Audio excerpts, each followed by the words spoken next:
Assalamualaikum warahmatullahi wabarakatuh. Halo teman-teman, perkenalkan kami mahasiswa Universitas Indraprasta PGRI, jurusan Pendidikan Bahasa Indonesia. Kami adalah kelompok semiotik yang beranggotakan Darni, Herianto, Latifatul Amanati, dan Rohmat Hidayat. Pada tugas akhir mata kuliah menulis yang diampu oleh Ibu Astuti Samusir MPD, kami ingin menampilkan sebuah tulisan yaitu cerpen yang berjudul Ujian Terberat Seorang Ibu. Oke, selamat menyimak cerpen dari kelompok semiotik. Ujian Terberat Seorang Ibu. Ini adalah kisah pilu dari seorang ibu yang harus kehilangan anak laki-laki yang sangat ia cintai.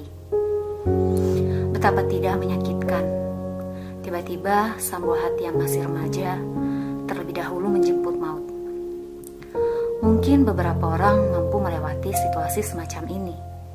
Namun bagi Bu Iva, ini adalah situasi yang sangat sulit ia lalui.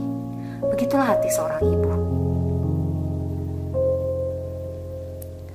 Kurang lebih 3 pekan yang lalu, berawal dari suatu malam yang cukup hening.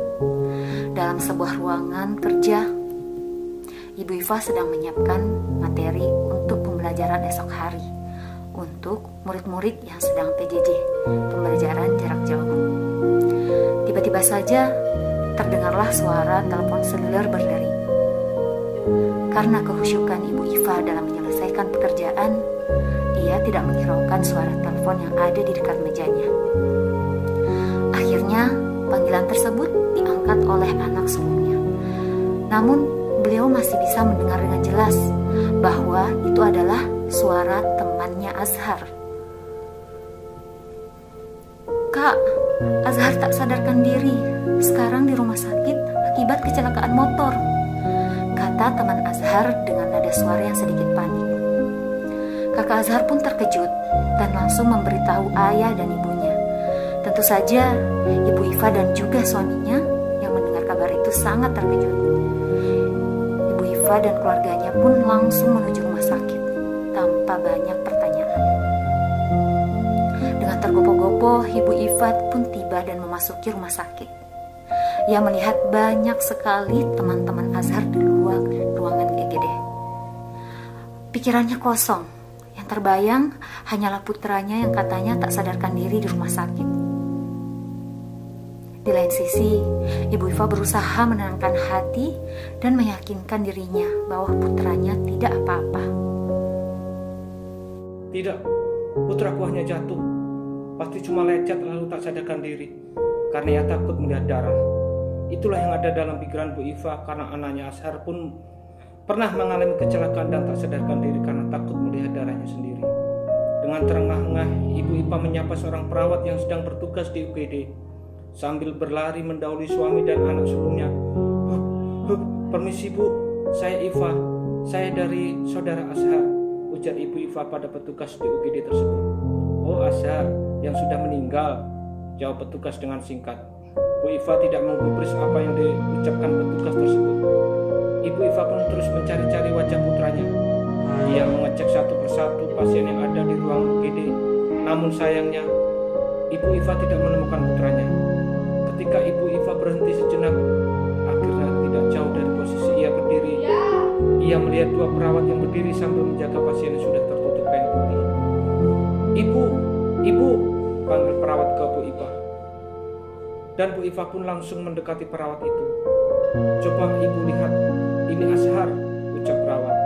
Dengan perlahan Ibu Iva membuka kain putih itu dengan penuh harap kalau orang yang tertutup kain putih itu adalah orang lain. Namun ternyata sesaat Ibu Iva melihat wajahnya, Ibu Iva menjerit dengan memanggil-manggil histeris. "Azhar! Azhar! Azhar! Azhar!" teriak Ibu Iva seperti orang yang tak sadarkan diri. Seketika itu juga kekuatan Ibu Iva hilang.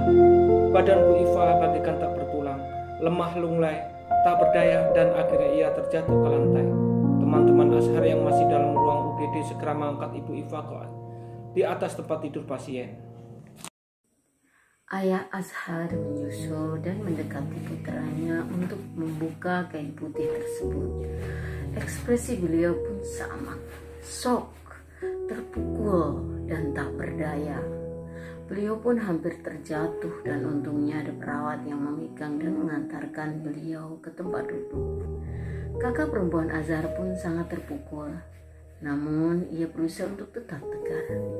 Meskipun ia menangis, ia masih bisa mengurus administrasi dan mengantarkan adiknya ke ruang jenazah dengan kuat dan sabar.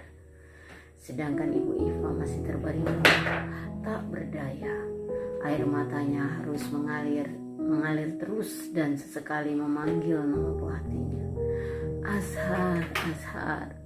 Ia sungguh tak pernah membayangkan anaknya telah pergi untuk selamanya tanpa pamit.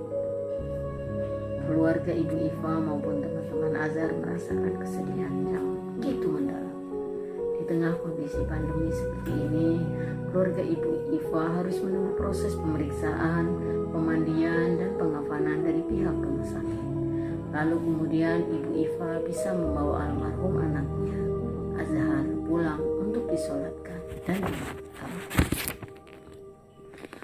Sejak kejadian itu, Ibu Iva mengalami depresi, stres, dan shock berat. Bahkan Ibu Iva pernah ingin mencoba menyusul hati yang sudah meninggal. Meskipun demikian, keluarganya masih begitu bersyukur karena Ibu Iva tidak sampai hilang kendali dan benar-benar menyusul putranya saat itu. Hingga saat ini, depresi yang dialami oleh Ibu Iva pun perlahan telah pulih seperti sedia kala. Dia tidak lagi mengalami hal-hal yang luar batas wajar sebagaimana beberapa hari yang lalu sejak meninggal sang buah hati. Kondisi Ibu Iva akhirnya membaik setelah melalui perjuangan keras dan berbagai tahap pemulihan yang dia jalani, seperti ikut andil dalam berbagai penyembuhan untuk penderita depresi. Walhasil saat ini Ibu Iva tampak sehat kembali.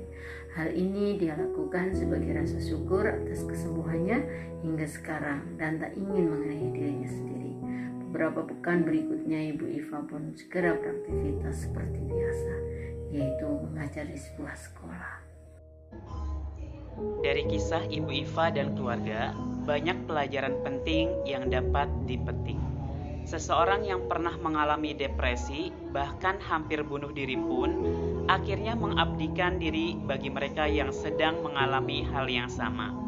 Oleh karena itu, sesedih apapun peristiwa yang pernah terjadi dalam hidup, termasuk ketika orang yang paling disayangi pergi, jangan sampai kehilangan akal sehat dan melakukan tindakan merugikan.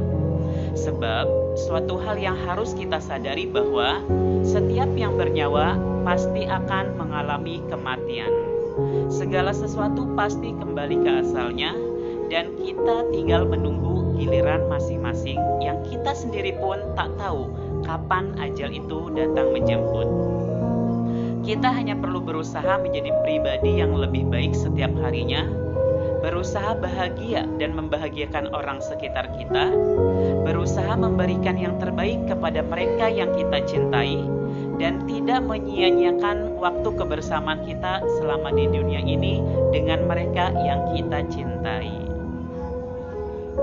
Sebagaimana yang Ibu Iva lakukan, ia telah berjuang melalui masa-masa sulit dengan penuh kesabaran dan tawakal kepada Allah Subhanahu wa Ta'ala, hingga akhirnya ia mampu melaluinya dan Ibu Iva bisa membuktikan bahwa ia mampu menjadi pribadi yang jauh lebih baik. Meskipun berat untuk melupakan kejadian memilukan itu, ia tetap menjadi seorang istri yang baik untuk suaminya dan menjadi ibu yang baik untuk putri sulungnya dan juga putra bungsunya yang masih kecil. Ia pun tetap mengabdikan dirinya sebagai guru yang bertanggung jawab di sekolah tempat ia mengajar. Dan yang pastinya, Ibu Iva tak luput mendoakan almarhum anaknya setiap akhir sholatnya, agar almarhum Azhar hidup tenang dan bahagia di akhirat serta dimasukkan ke dalam surganya. Amin. Sekian uraian cerpen ujian terberat seorang ibu dari kelompok kami. Kami ucapkan terima kasih dan wassalamualaikum warahmatullahi wabarakatuh.